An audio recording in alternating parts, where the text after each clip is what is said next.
Like so many other young folk my age, Harry Styles was very formative to me.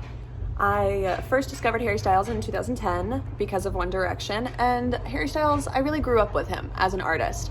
I kind of faded away from being like a really big fan in high school. I still listened to his music, but I wasn't like completely crazy about him. I wasn't ever really like interested in going to a concert of his until this past October.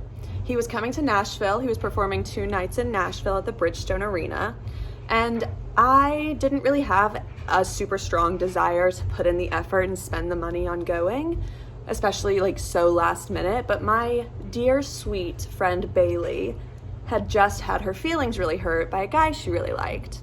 And so October 1st rolls around and we are desperate to go see Harry. Harry will make up for it. He'll make up for any loss, right? So we're scrolling through Twitter, seeing who's selling tickets. Nobody is. Everybody's sketchy. Everybody seems like a scammer. The box office isn't open. You have to be there in person. She was at work and I wasn't in Nashville. So it was just a mess. So we decide that I'm gonna come to Nashville, we're gonna get ready, and then we're just gonna go to the arena, see if we can find any scalpers or anything. So that's what we do. I go to Bailey's house, we put on our cutest little outfits, and then we go to the arena and we're walking around for an hour and a half, trying to find somebody who's reselling tickets, and nobody is. We run into people we know who are doing the same thing. They can't find tickets. We run into people who got kicked out of the concert because it turns out their tickets were fake. And we hear the opener do their entire set from outside the arena as we're wandering around, hopeless. And we decide to give up. We decide that we're starving, we're super thirsty, it's so humid, and we want to go home. And so we start walking back to Bailey's car because she drove. And as we're walking down the street, we are on the opposite side of the street of the arena because we started walking in the wrong direction on accident.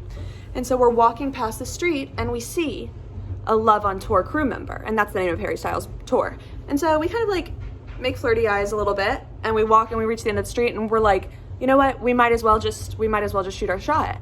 And so we walk back down and we make some more little flirty eyes, but he's on the phone, so we don't do anything. And then we're too intimidated to walk past him again to get to the car, so we cross the street.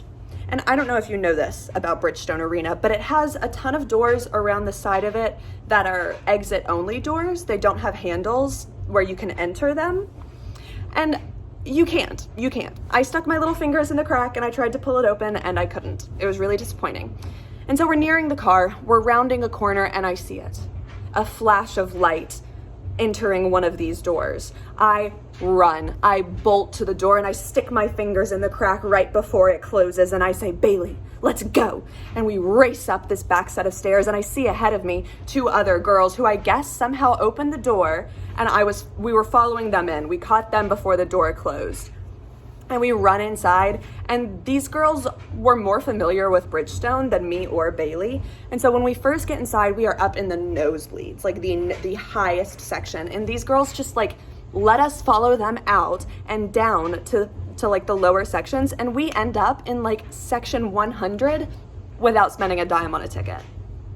And that's the story of how I saw Harry Styles for free.